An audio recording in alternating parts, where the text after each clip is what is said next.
So here is the brand new fragrance by Azzaro. It's the most wanted Eau de Toilette Intense. Of course, this one is on the brighter, fresher side of things, very clean, very professional. It has that compliment getting appeal. It's a rather simple note breakdown: bergamot, moss, geranium, and lavender. So you already know just by looking at those notes, it is going to be on the brighter, fresher, more clean, elegant, and professional side of things. I'm looking forward to giving you my in-depth thoughts on this brand new release for 2024. So make sure to stay tuned.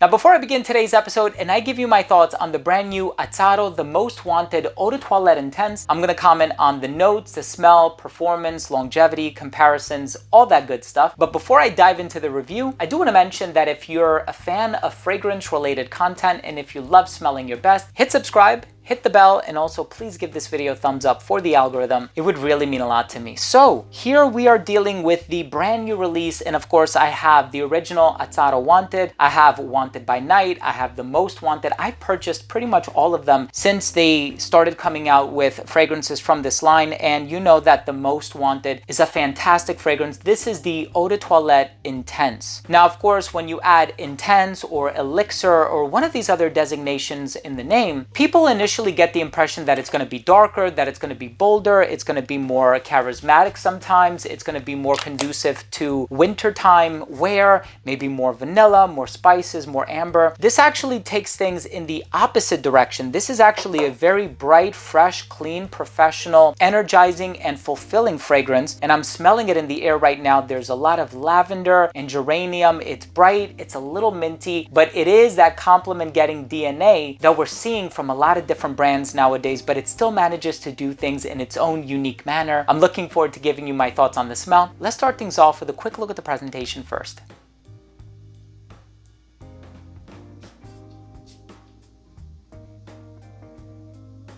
Now, right in the opening of this fragrance, it does open up very bright. So you are going to get a lot of that bergamot in the opening. It's bright, it's citrusy, it's zesty, and that citric appeal just puts you in this energizing, uplifting mood. And I love fragrances that are able to do that. A lot of them are very dark and brooding, and this is the polar opposite to that, especially now as we're entering the hotter months of the year. And thank you, Azzaro, for releasing a fragrance that is seasonally appropriate. A lot of brands don't do this, but now we're experiencing this bright, fresh, effervescent fragrance, and the bergamot does capture and captivate your attention, but for like the first 20 minutes, right? It's very short-lived. It's not mostly about the bergamot. As a matter of fact, it's mostly about the geranium and the lavender. Now, I've smelled geranium in many other fragrances before, and it does have a tendency of being a little rosy, a little minty, but it's very subdued in this fragrance. You get more lavender than anything else. So it's like 80% lavender, 20% geranium, but I must say the lavender in here, it is uplifting, it is professional. It kind of evokes a modern gentleman, somebody in a really nice polo or shirt and tie, suit and tie, entering the office. You know he's going to be working around a lot of other people, and so whoever's going to enter that close, intimate bubble and they're going to be able to perceive his fragrance on him, it has to be something that is mass appealing, compliment getting, inoffensive, and something that is generally going to, you know, inspire people to give compliments. And that's the type of DNA that we're working with here. As far as that moss accord in the dry down, I gotta be honest with you, I'm not getting a whole lot of moss, and I say that because with a lot of fragrances, when I think of oak moss or fir balsam or patchouli or vetiver or one of these green ingredients, I am reminded of these 80s powerhouse fragrances, you know, even the original Azzaro Pour Homme.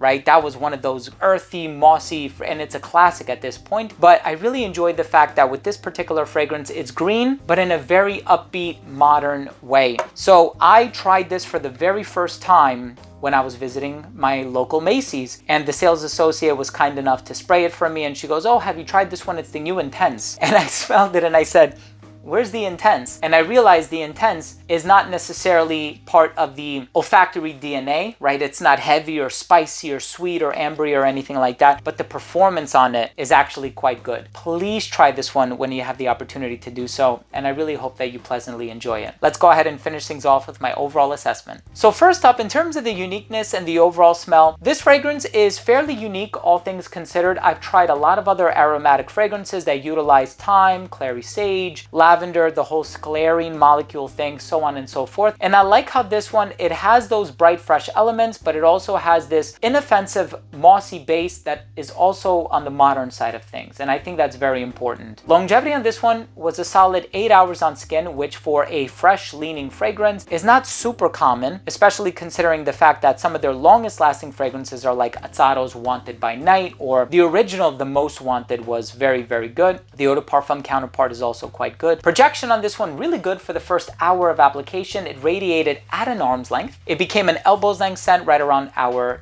7, I want to say, a skin scent right around hour 9 or 10. But spray on clothing, it will last a lot longer. It's not going to stain your shirt. It's my scent of the day today and I'm wearing a white shirt. It did wonders. In terms of the versatility, I think this one can be worn dressed up or dressed down. Again, it's a compliment getting mass appealing DNA. So I think you can wear this one in a dressed up formal scenario, but it has enough of those aromatic and citrus components that you can wear this one casually too. This one is leaning traditionally masculine. I think this one would appeal to anybody of any age, although I can see it targeting, especially on account of the presentation, the aesthetics and whatnot, I can see it appealing a little bit more to a younger demographic, and I think it's great for the hotter weather, so spring and summer. Presentation on this one, of course, with it looking like a revolver, I think it's really, really cool. The cap does click into place very securely. I really enjoyed the presentation for these fragrances. My final verdict on this fragrance is, if you're looking for something that is mass appealing, safe, aromatic, bright, great for the summertime, easy to wear, check out the Most Wanted Eau de Toilette Intense by Azzaro. Thank you so much for watching.